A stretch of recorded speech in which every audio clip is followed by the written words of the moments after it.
कटहल का अचार खाते ही हमें मम्मी दादी नानी की याद आने लगती है, क्योंकि वो लोग अचार बहुत ट्रेडिशनल तरीके से बनाते हैं और इस तरह के अचार हमें मार्केट में भी नहीं मिलती है। और वही सेम ट्रेडिशनल रेसिपी और टेस्ट आज मैं आपके साथ शेयर करूंगी। बिना धूप की अचार बनकर तैयार होगी। फ्रिज के बाहर ही आराम से 2 साल 3 साल तक स्टोर करके रख सकते हैं और आराम से खा सकते हैं।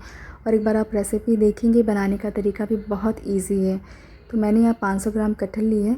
अचार बनाने के लिए जो कटहल आप यूज़ करें ना, बड़े वाले जो कटहल आते हैं ना, खिच्चा बोलते हैं हमारे लैंग्वेज में बिहार में, तो उस तरह के कटहल यूज़ करिए। एकदम जो छोटे छोटे कटहल आते हैं ना, वो मत यूज़ करिए। बड़े वाले कटहल के अचार बहुत अच्छे बनते हैं, जिसमें देखिए इस तरह के रैसे होते हैं। और साइज़ एकदम छोटा छोटा नहीं काटेंगे, नहीं तो बाद में अचार एकदम गल जाती है ना, तो पता ही नहीं चलता है खाने में। तो इस तरह से थोड़े से मीडियम साइज़ के देखिए मैंने पीसेस कट किए। वैसे अगर आपको पसंद हो तो आप छोटा भी कट कर सकते हैं। काटने से पहले हाथों में चाकू में तेल लगा लीजिए, तो जो कटहल का गम होता है वो आपके हाथ में नहीं चिपकेगा। काटने के बाद कटहल को धो लेंगे। उसके बाद गर्म पानी में, खौलते हुए पानी में कटहल डालेंगे और थोड़ा सा पावर बॉईल करना है। 2 से 3 मिनट के लिए खौलते हुए पानी में मैंने कटहल को छोड़ दिया था, थोड़ा सा बॉईल होने दिया। उसके बाद फ्लेम ऑफ करके देखिए सारा पानी ड्रेन करके हटा लेंगे। एक मैं चेक करके दिखाती हूँ। आप हाथों से जब ऐसे दबाएंगे ना, तो ये हल्के से दब रहे हैं। तो कटहल को एकदम गलाना नहीं है, हल्का सा बस सॉफ्ट करना है। देखिए ये हल्की सी सॉफ्ट हुई है, तो इसी तरह का टेक्सचर हमें तैयार करना है। अगर एकदम से ज़्यादा गला देंगे, बहुत ज़्यादा कुक कर देंगे, तो अचार पूरा मैसी हो जाएगा। तो हमें वैसा नहीं करना है। वैसे कटहल को मैश करके भी अचार बनती है, उसे कुच्चा अचार बोलते हैं, लेकिन हम यहाँ कटहल का कुच्चा नहीं बना रहे हैं, कटहल का अचार बना रहे हैं। सारा पानी ड्रेन करके, अभी कटहल में बहुत ज़्यादा मॉइस्चर है, उसे हमें ड्राई करना है। तो पंखे के नीचे ही कॉटन के कपड़े पर 5 से 6 घंटे के लिए पंखे की हवा लगने के लिए छोड़ देंगे। सारा एक एक ऐसे अलग करके तब फैलाएंगे, और ऐसा करना ज़रूरी है। इससे क्या होगी, कटहल में जो एक्स्ट्रा मॉइस्चर होगी वो लॉक हो जाएगी। लेकिन अगर आपके घर में धूप आती है तो आप धूप दिखा दीजिए 1 दिन का। मेरे घर में धूप आती है, मैंने 1 दिन के लिए 4-5 घंटे के लिए धूप में रख दिया। और उसके बाद रात हो गई थी और वेदिका बहुत ज़्यादा मस्ती कर रही थी, तो मैं अचार का रेसिपी कंप्लीट नहीं कर पाई। लेकिन कटहल ऐसे ही छोड़ दी थी तो रात भर में ये ख़राब हो जाती। तो मम्मी ने मुझे बहुत अच्छा आइडिया दिया कि अभी 2 चम्मच नमक, 2 चम्मच हल्दी, 2 चम्मच मिर्ची पाउडर और 4 चम्मच तेल डाल करके मिक्स करके छोड़ दो, तो ये प्रिजर्व हो जाएगा, तो फिर कटहल ख़राब नहीं होगी। तो मैंने वैसा ही किया और मिक्स करके ढक कर रख दी मैं। अब उसके बाद मैं सुबह में बना रही हूँ। वैसे वेदिका बड़ी हो गई है, समझती है मम्मी शूट कर रही है, बोलूँगी तंग मत करो, तो नहीं करती है परेशान। लेकिन बच्ची ही तो है, कल नहीं मान रही थी तो मैं भी उसके साथ खेलने लगी। चलिए अब ज़्यादा बकबक ना करते हुए रेसिपी कंटिन्यू करते हैं। और कटहल को अभी रखते हैं साइड में। और कटहल के अचार में कुछ और इंग्रेडिएंट हम ऐड करने वाले हैं। तो ये मैंने 2 आम लिए, मीडियम साइज़ के छोटे आम हैं। अगर बहुत बड़े वाले आम हो तो आप एक ही आम लीजिएगा। अच्छे से धो करके कॉटन से पोंछ लीजिए। आम के ऊपर बिल्कुल भी पानी ना लगा हो, और जिस मिक्सी जार में पीसना उसमें भी बिल्कुल पानी नहीं होना चाहिए, बिल्कुल सूखा होना चाहिए। फिर छिलकों के साथ ही ऐसे दरदरा कूट लेंगे, पीस लेंगे। एकदम फाइन पीस नहीं बनाएंगे, दरदरा पीसेंगे। उसके बाद मैंने ये थोड़े से अदरक लिए हैं। मैंने वज़न नहीं किए कि ये कितनी है, अंदाजे से मैंने थोड़ा सा लिया है। अगर चम्मच से देखेंगे ना, तो क्रश करने के बाद ये 3 चम्मच है, और जो खाने वाला चम्मच हम यूज़ करते हैं उसी से ये 3 चम्मच होंगे। अदरक को भी छिलका निकाल करके, धो करके एकदम ड्राई सुखा ले कॉटन से या फिर पंखे में, उसके बाद ही क्रश करेंगे। अब ले रही हूँ मिर्ची। इसमें तीखी वाली, बिना तीखी वाली, दोनों मिक्स मिर्ची, और ये 50 ग्राम है। मिर्ची को भी अच्छे से धो करके कॉटन से पोंछ ले, या फिर कॉटन के कपड़े पर पंखे के नीचे ही 2 से 3 घंटे के लिए छोड़ दीजिए। इसका मॉइस्चर बिल्कुल सूख जाएगा, पानी वगैरह ना लगा हो, उसके बाद यूज़ करेंगे।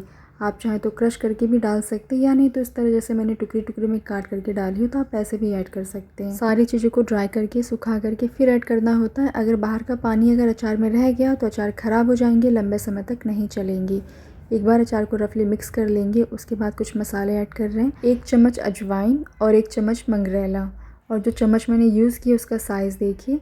और दोनों ही चीज़ों को पहले थोड़ा सा भूनेंगे। भून करके एकदम कलर नहीं चेंज करेंगे, सिर्फ गर्म करना है। हाथों से आप छुएं, आपको महसूस होगा गर्म हो गई है। फिर फ्लेम को ऑफ़ कर दें, एकदम ठंडा करके फिर ऐड करेंगे। अचार में कभी भी कोई भी मसाला आप ऐसे कच्चा मत डालिए, थोड़ा सा भून करके ही डालिए, तो उसकी सेल्फ़ लाइफ बढ़ती है। अब मैं एक पैन में ले रही हूँ 2 चम्मच सरसों। ये पीली वाली सरसों है, अगर आपके पास काली वाली हो तो आप वो भी ले सकते हैं। साथ में 1 चम्मच साबुत धनिया, 1 चम्मच सौंफ।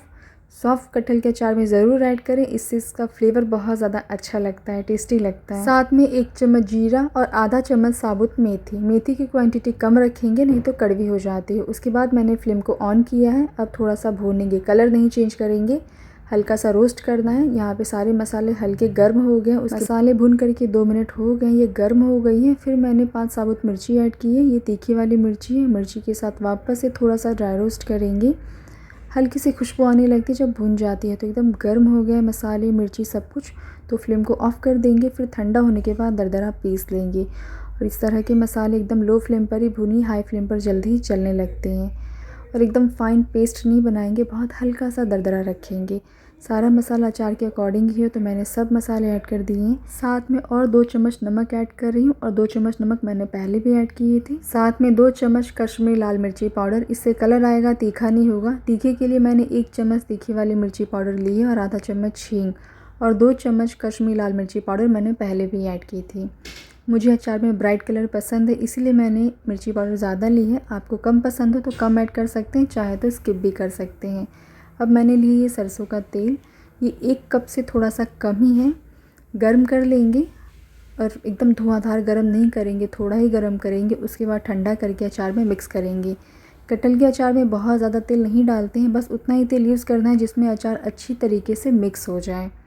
अगर बहुत ज़्यादा तेल डाल देंगे तो सारा मसाला तेल के साथ नीचे बैठ जाता है, तो वैसा नहीं करना है। और ऐसा भी नहीं है कि अचार को एकदम ड्राई रखना है, ड्राई भी नहीं रखना है। उतना तेल लेना है जिसमें अचार बहुत अच्छे से मिक्स हो जाए। आप चाहें तो अचार को हाथों से भी मिक्स कर सकते हैं। उसके बाद 3 चम्मच वाइट वाली विनेगर ऐड करेंगे। इससे अचार की सेल्फ लाइफ बढ़ती है, ये प्रिजर्वेटिव का काम करते हैं, क्योंकि अचार में हम ज़्यादा धूप वगैरह नहीं लगा पाते हैं। तो आप विनेगर 3 चम्मच ऐड कर दीजिए इतने अचार में, और 2-3 साल के लिए एकदम निश्चिंत हो जाइए, ये बिल्कुल भी ख़राब नहीं होगी। और मिक्स करने के बाद एक बार टेस्ट कर लीजिए। अगर कुछ भी आपको नमक कम लग रहा हो, तीखा कम लग रहा हो, तो अपने टेस्ट के अकॉर्डिंग आप ऐड कर सकते हैं। अगर आपके घर में धूप आती है तो आप 2 दिन के लिए धूप लगा दीजिए।